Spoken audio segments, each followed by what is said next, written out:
Good afternoon and welcome to another interview with the wholesome, royalish pair, Meghan Markle and Harry Meghan Markle Windsor. I'm Dr. Cobalt Jackson, and we had to get you immediately back in because there's been so much going on in Loonyland recently, and not all of it's been that successful. Nice.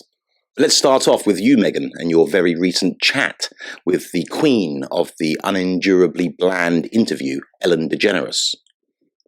Yeah, it was a great time. I could just go on there and be myself. I didn't have to pander to people who want me to be this or be that. I could just be natural.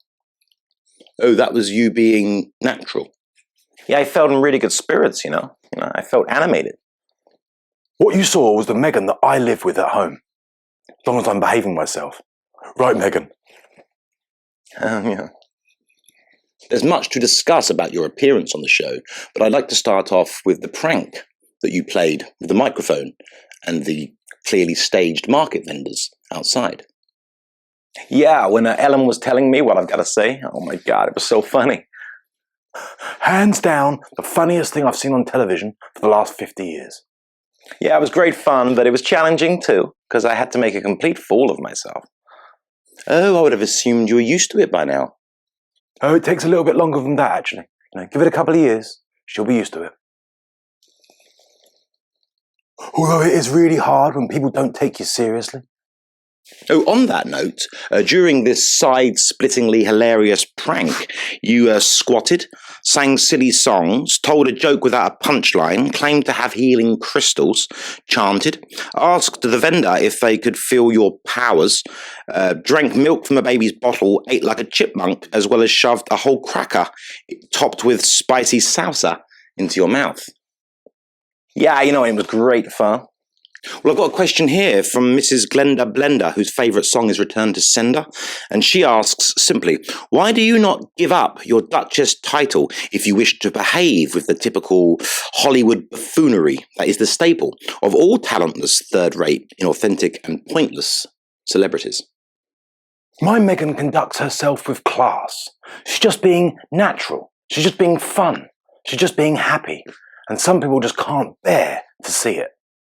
Oh, no, I'll never be giving up my Duchess title. You'd have to pry that from my cold, dead hands. But I think Glenda is misunderstanding the situation slightly, The reason that royals, like us, have a bad name is because we're usually so stuffy. And rigid observers of convention. Yes, but what would be the point of them if they weren't? If all royalty were to embrace common crassness and classless antics, how could they expect to preserve their role in society? Look, my Meghan's helping to carve out a new role. That's right. We need to modernize. Yes, but Glenda, perhaps preempting your response, takes issue with that and says that without the stuffy convention you both so obviously deplore, royalty wouldn't symbolize anything of value and would instead be merely an undeserving elite, reveling in opulence and hypocrisy, very much like the modern-day celebrity. Yeah, I don't think there is such a stark dichotomy there. Yeah, there's no such stark Yeah.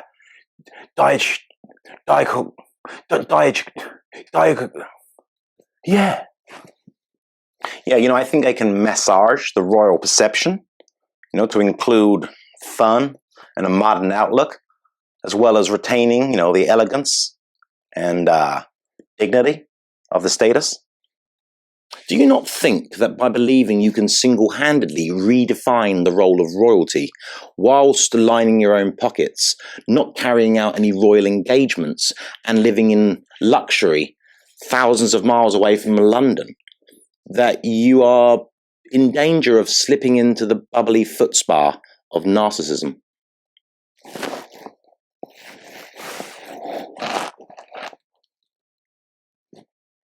You told a story whilst you were on Ellen about how you used to have to climb through the trunk window of one of your cars to scramble through to the front seat.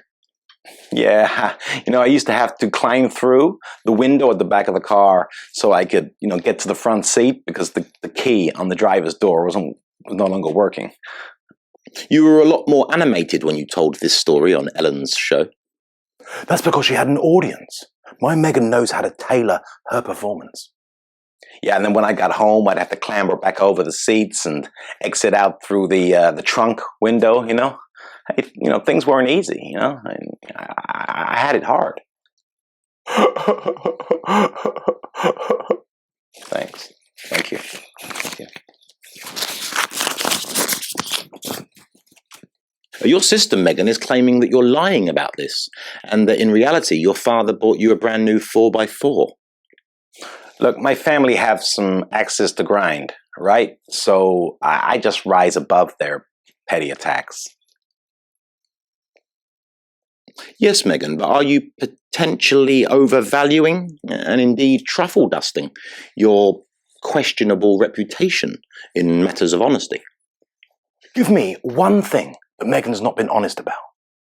I could probably give you a list, Meghan, but I don't think we need to look much further than claiming that Archbishop Justin Welby had wed you both in a private ceremony days before your big publicly broadcasted event.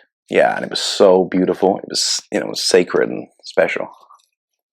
Yet Archbishop Welby insists that it did not happen. Some recollections may vary. Quite. Mrs. Candice Cyanide from a town near Strathclyde asks why you, Meghan, sorry you're being left out of this a bit, Harry. Not a problem.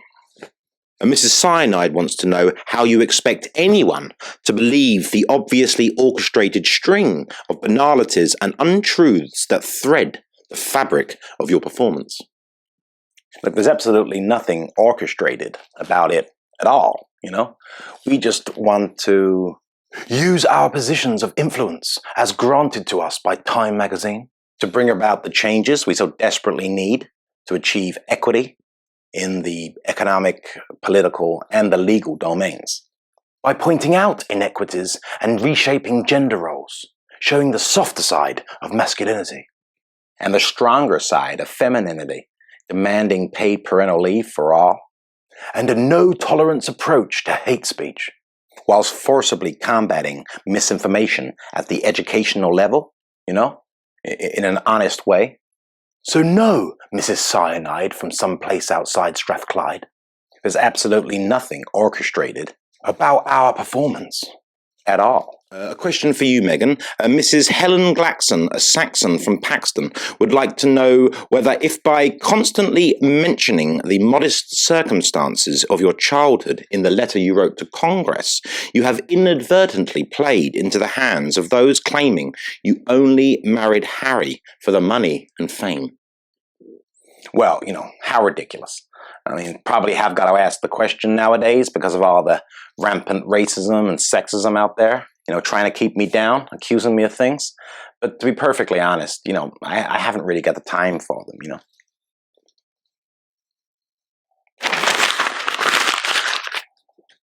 I mean, it's absolutely nothing to do with money or fame. I mean, look at him.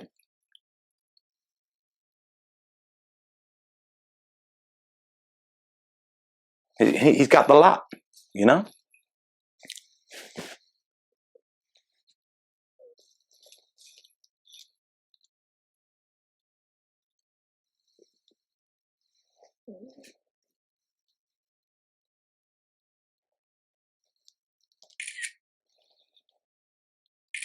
You make a very compelling case, Meghan.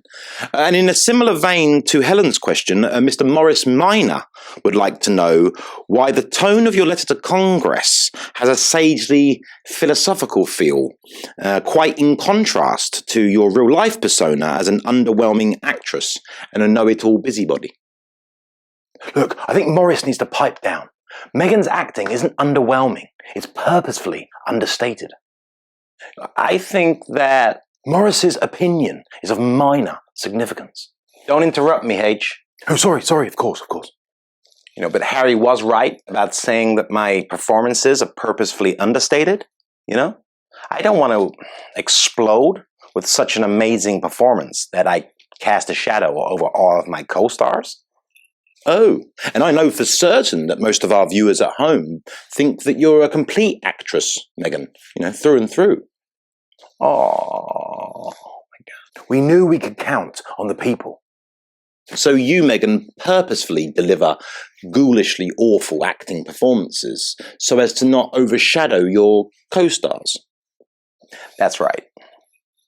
I mean, she makes me want to cry, she does. She really does. It's amazing. Oh, and it conveniently upgrades what was previously considered a lack of skill into a high-minded moral righteousness. Do you ever get concerned, Meghan, that you're trapped inside the Tupperware box of narcissism?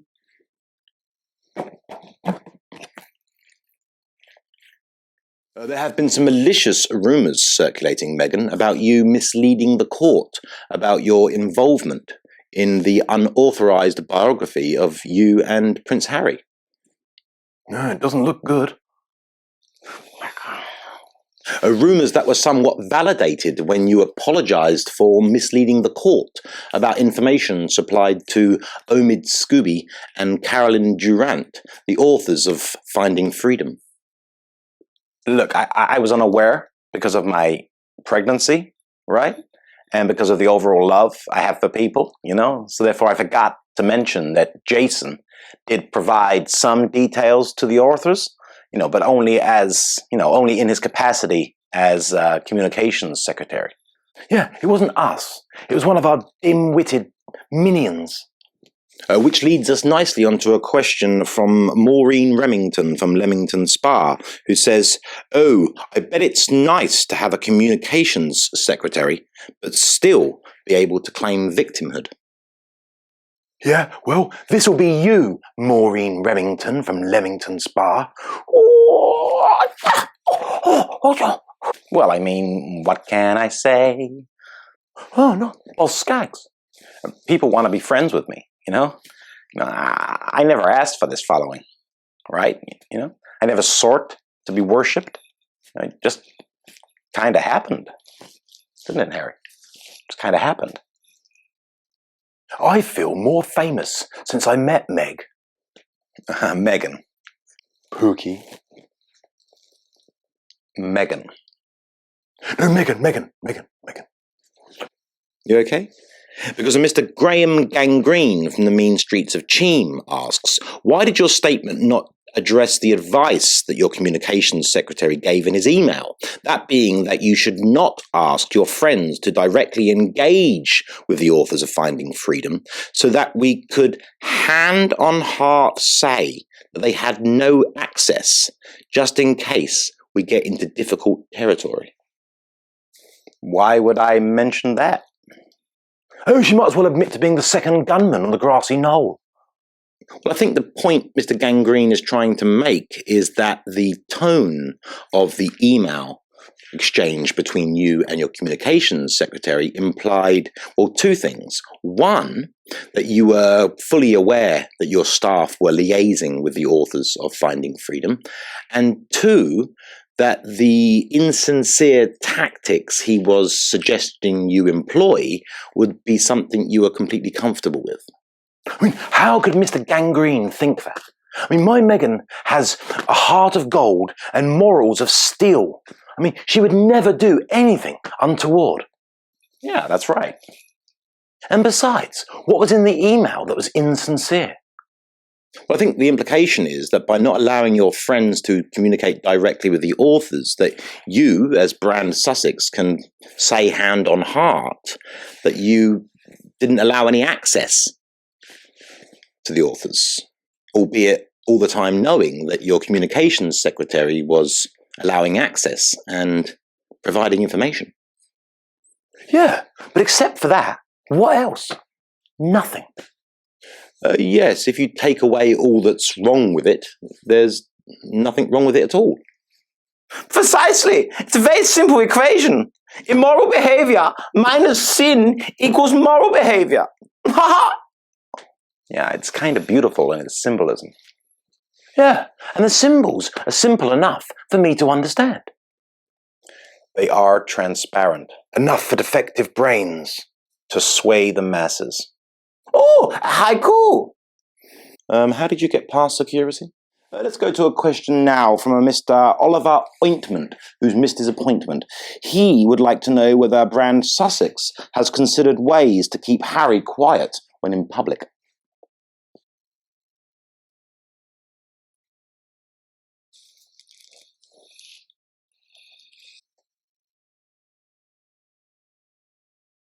Yeah, it's come up in discussion, and we're looking into it.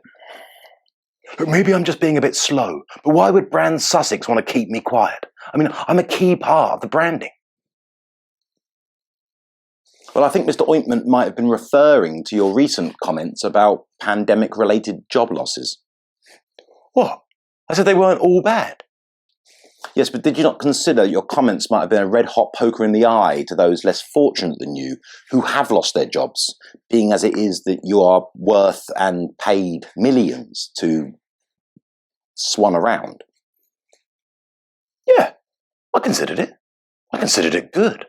But we've got to champion those who prioritise their mental health. Look, it's a nuanced thing, right? You know, sometimes you've got to take a step back and really look at the root causes of mental health illness and disease. And in some scenarios, that's not possible when you're in full-time employment. Oh, so mass unemployment might lead to better mental health. Yeah, you know, that's what I'm hoping for. You know, fingers crossed.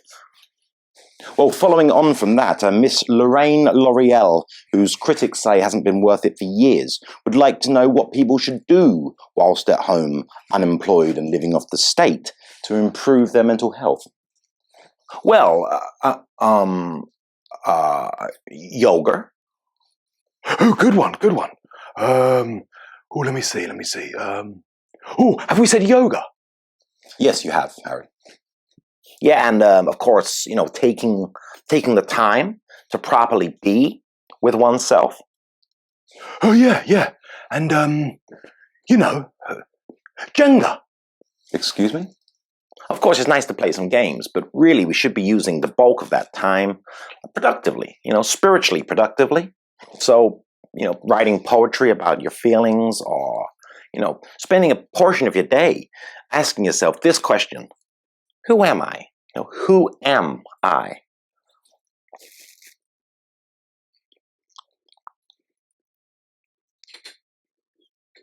And it's really good to spend some time reading and watching some mainstream media so we can get a connection for what's really going on out there, you know? Ironically, the only time they ever get it wrong is when they're reporting on me.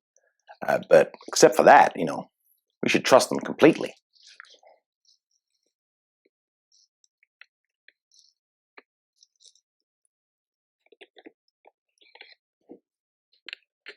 It's important because once you understand the evil that's out there in society, you can fix your mental health by becoming a cure for that evil, right?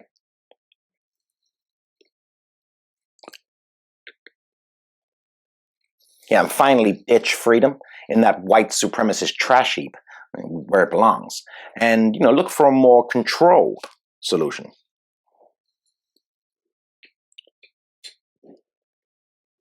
And by that point, you'll become such an activist, such a full-blooded activist for social causes, that you'll never want a job ever again.